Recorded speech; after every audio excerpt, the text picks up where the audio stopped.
Loneliness is an experience that transcends time, but that's not necessarily a bad thing. Stoicism originated in moments of solitude.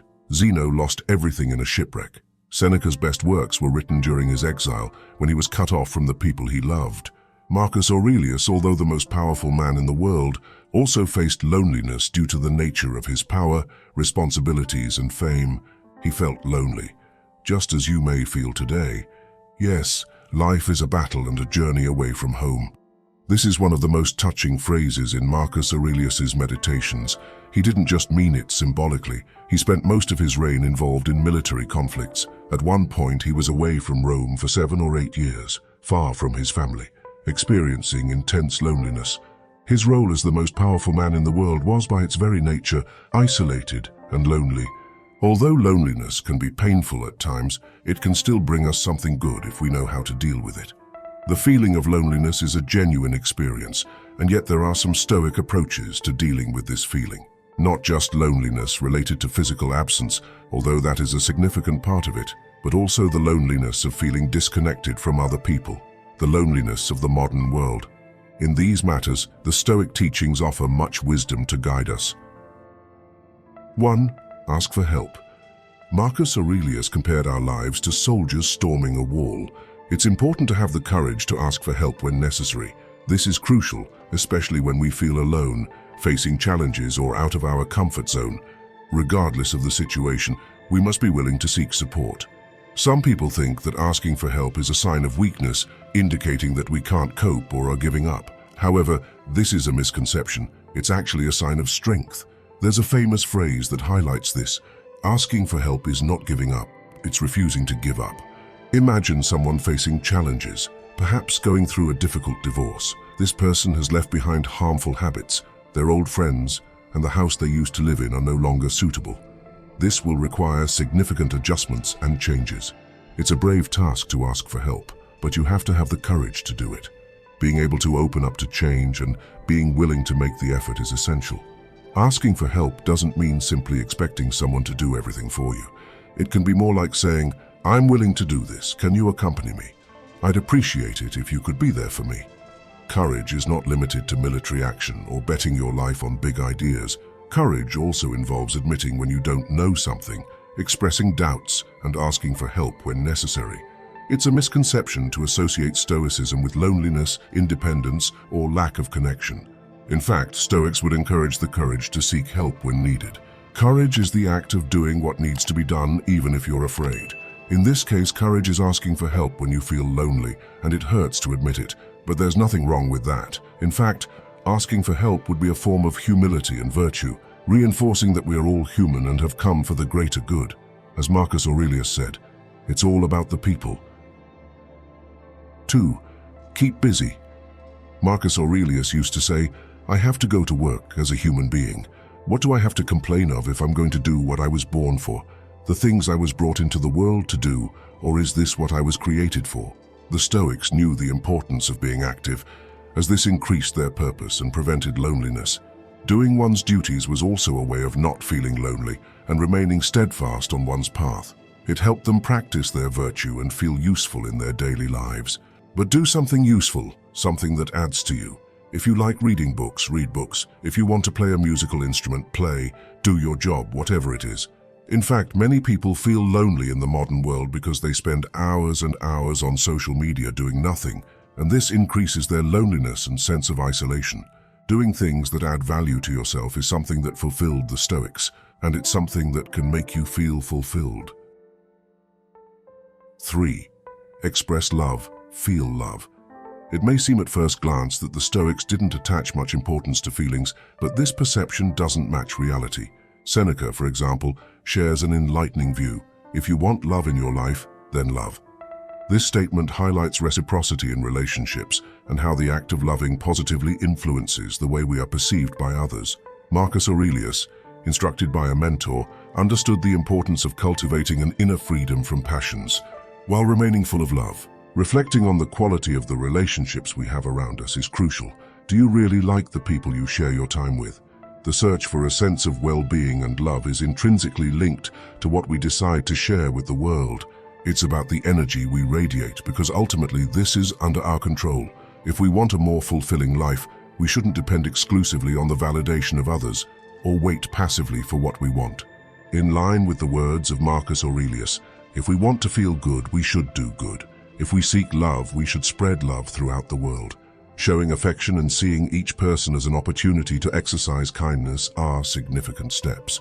As he promises, by adopting this attitude, the other pieces of the puzzle will fit harmoniously into our path, not only reducing the feeling of loneliness, but also strengthening the bonds with those around us. 4. Keep a diary. The practice of keeping a diary is not only an emotional release from loneliness for Marcus Aurelius, but also a constant exercise in focusing on what is essential. Inspired by the words of the Stoics, he learns to discern between what is within his control and what is not, directing his energy towards what he can shape, his perspective and attitudes towards loneliness. Marcus doesn't see solitude as a burden, but as a silent master who guides him inward. With each reflection, he finds an anchor in Stoic philosophy, a philosophy that doesn't deny human emotions, but transforms them into tools for personal growth. As Marcus Aurelius traces his journey through the pages of the diary, he realizes that solitude is ultimately an illusion. In the words of the Stoics, he discovers the fundamental truth that we are all connected by the same cosmic reason. This realization not only consoles Marcus on his lonely nights, but also inspires him to seek deeper connections with the world around him. He knew that putting his ideas and feelings down on paper was a way of expressing himself and thinking better about himself, so much so that this is how his Meditations diary came about. Marcus Aurelius knew that sometimes we give advice to others better than to ourselves, so he would put his advice for dealing with loneliness and life's feelings into a diary to talk to himself, and that worked. 5. Find inner peace. We get the impression that Marcus Aurelius preferred the tranquility of his home, and he shares in Meditations, "You don't need to take a vacation, you don't need to go anywhere, you don't need to do anything. You can find peace by withdrawing into yourself." We often feel that we need external things to fill us up. We feel an internal emptiness that gives us the feeling that something is missing, and that something that is missing we will find outside of ourselves. But the truth is that we don't need to do anything extraordinary to fill ourselves or stop feeling this emptiness, this loneliness. We don't need to go on a trip, eat different food, see new people or anything like that. We can find this internally, by looking inside ourselves to see what would take us away from this feeling. I'm not saying to avoid socializing. It's just that we often convince ourselves that it's by going out and doing things that we'll find satisfaction and meaning, but that's not always true. We bring ourselves everywhere we go. So, if we wish, we can find these things within ourselves. 6. Be a better friend to yourself. There is a well-known story among the Stoics.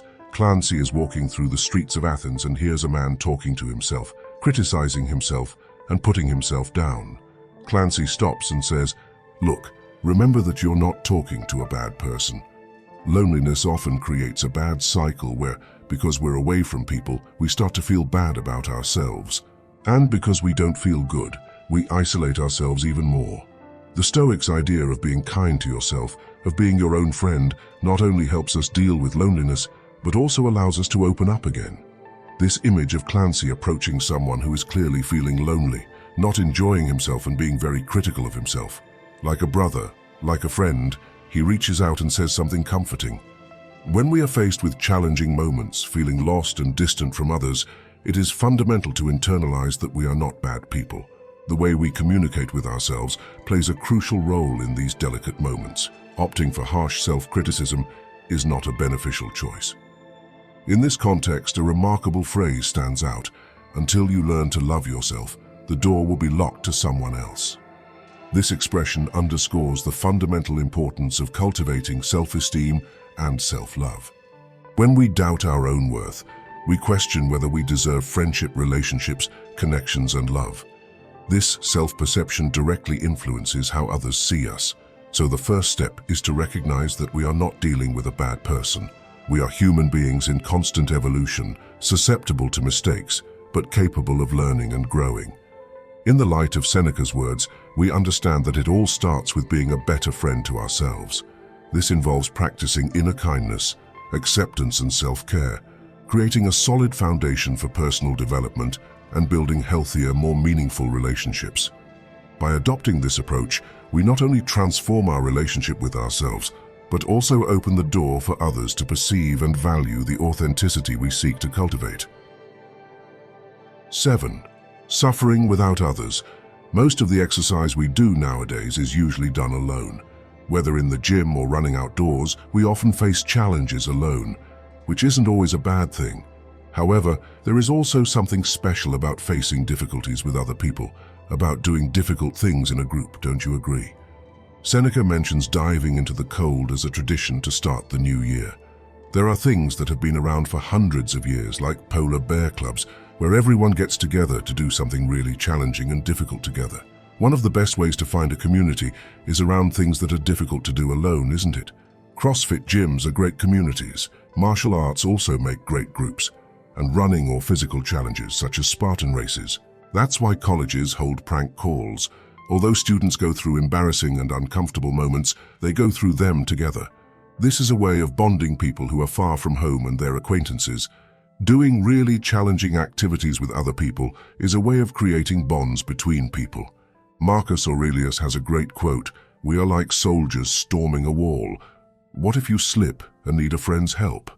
It's easy to see that we're all in this together when we face something that each of us is struggling to do alone. Dealing with discomfort is good in general. Facing discomfort together with other people is a quick way to become part of a community. When people are going through difficult times and need help, they come together and learn to be part of something that is not an organization where they tell you what to do, but a collective organization focused on the community. We all pull together and you're supporting each other as you face challenges together. That's why in movies where social disasters like wars and the like happen, the protagonists all help each other because they suffer together. This reduces their loneliness and they achieve more together. 8. Contact with nature. Epictetus said, "Everything that happens in the world happens in accordance with the nature of the whole, and this nature is a rational one." In moments of solitude, when silence speaks loudest, nature reveals itself as a wise counselor, offering a serene refuge for the soul in search of peace. When exploring ancient trails or resting in the shade of trees, we find the Stoic wisdom of accepting the present. In this encounter with nature, we realize that it exists without haste, without resistance. We assimilate the lesson of Marcus Aurelius. Many of the things we do are purposeless. Accepting the nature of things is the path to wisdom. Nature, in its silent vastness, reminds me of the transience of life as taught by Seneca. The seasons that follow one another and the cycles of flowering and wilting are gentle reminders that everything in life is temporary.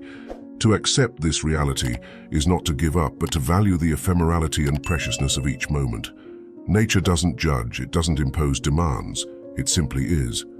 The Stoics taught that virtue is aligned with nature, and as I lost myself in the tranquility of a forest or before the grandeur of a mountain, I noticed a resonance of this virtue within me. This doesn't mean that nature alone will solve loneliness, but by taking a step back from modern technology and appreciating the beauty that the world offers us, we can realize that there are things to be valued and experienced. Another way of appreciating the beauty of the world and knowing how to experience it is with this message I have to give. Don't miss the chance to apply Stoic principles to deal with life's adversities. Grab the Stoic Mindset ebook now and discover how to cultivate serenity in the midst of chaos, make wiser decisions, and overcome adversity with mental strength. Click on the link in the first pinned comment and embark on your journey of wisdom. 9. What you have is enough. According to the Stoics, to have a happy life, you don't need much. Musonius Rufus, a great Stoic, was exiled 4 times. And what did he learn from losing everything? He realized how little he was making do with. Yes, he misses Rome, he doesn't like being away. But he asks himself, did I really enjoy Rome while I was there? What do I really need to be happy? He concludes, I need a bit of food, I need water, I need sunshine. He realizes that he is like those people who live in big cities. They have all the comforts, but they never take advantage of them. He realized that, in fact, the simple life was better, more philosophical, and that he needed very little to be happy, and what he had was enough. In this case, Musonius Rufus saw solitude as a gift, which made him appreciate what he already had, and that being all he needed. 10. Volunteer. an incredible story about Marcus Aurelius that took place during a terrible pandemic called the Antonine Plague. This disease caused many people to lose their lives, others to become extremely ill, and Rome was in a difficult situation. The economy was ruined, the streets were full of dead people, and everyone was worried that things weren't getting any better. So, what did Marcus Aurelius do? He went around the great imperial palace and decided to sell his things. For 2 months he put his jewelry, luxurious clothes, and elegant furniture up for sale in the emperor's courtyard. He was sending a clear message: I'm not putting myself first. I don't need these luxuries when people are struggling. I'm going to do small things that really make a difference. Marcus Aurelius's kindness shows that just as we need help when we feel lonely, we should also help others when they feel alone and hopeless. The Stoics saw this as a virtue for the greater good of society. Just as these people feel less alone when they are helped, we also feel less lonely because it is a rewarding feeling to help others. Take the test, help a needy community in your area, or even people in your daily life. Help without expecting anything in return, just by doing something good. This will give you a sense of gratitude and accomplishment, and your loneliness will certainly be less. 11. Go for a walk. I'm not claiming that all the issues in your life can be solved with a walk. The idea is that almost no problem in your life can remain untouched after a walk, because the act of walking can calm you down or distract you. Sometimes we are so rushed by routine, work, traffic, that we forget how to calm down and think clearly. Whatever you're facing, whatever is bothering you, worrying you, or disturbing your mind, try taking a walk. Get your body moving. Allow your mind to rest for a moment. You'll be surprised at the results. And mind you, the worst thing that can happen is that you go out and enjoy the sunrise or sunset, admire the clouds, gaze at the stars. It doesn't matter. You've moved, you've become active. You're better off because of it. I believe that this can make a difference, regardless of the problem you're facing. It can alleviate some of your lonely feeling by interacting more with the world. 12. Meditate on the mortality of life. Marcus Aurelius says, you could leave life right now. Let that determine what you do and say and think. When you read Meditations, Marcus Aurelius talks a lot about how short life is, how unimportant he is, how quickly he will be forgotten after his death. When we are faced with loneliness, it also provides us with valuable wisdom. Loneliness, often feared and avoided, can be seen as another expression of the shortness of life. In the same way that Marcus Aurelius ponders the ephemerality of fame, we can apply this view to solitude. The time we dedicate to solitude is only a small part of our existence, and learning to accept and understand this reality is fundamental. Concern about loneliness can arise when we see ourselves as very important characters in our own story. Accepting that social life is fleeting, understanding that loneliness does not determine our worth, and recognizing that, just as in the quest for fame, the fear of loneliness is often based on ideas we invent, are Stoic principles that can help us understand and accept this aspect of the human experience.